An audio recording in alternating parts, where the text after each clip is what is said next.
नमस्कार मंडळी, श्री स्वामी समर्थ। वाईट स्वप्नांपासून सुटका करण्यासाठी ज्योतिषशास्त्रीय उपाय। ज्योतिषशास्त्र मानतं की घरातील नकारात्मक ऊर्जा देखील वाईट स्वप्नांचे कारण असते। जर तुम्ही तुमच्या खोलीत कापूर जाळून रात्री झोपण्यापूर्वी त्याचा धूर संपूर्ण घरात पसरवला तर घरातील नकारात्मकता कमी होईल।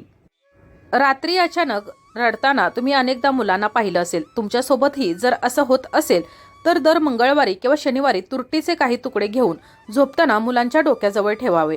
असं म्हटलं जातं की यामुळे मुलांना भीतीदायक स्वप्न पडत नाहीत। ज्योतिषशास्त्रानुसार मोराचे पंख वाईट स्वप्न टाळण्यासाठी देखील उपयुक्त आहे। यासाठी तुम्ही झोपताना उशीखाली मोराचे पंख ठेवावे। असं केल्यानं भयानक स्वप्ने येणं थांबतील। जर एखाद्या व्यक्तीला सतत वाईट स्वप्न पडत असेल तर त्याने चाकू, कात्री, नेल कटर यासारखी एखादी धारदार वस्तू आपल्या पलंगाखाली किंवा उशीखाली ठेवावी। यामुळे वाईट स्वप्न येणार नाहीत।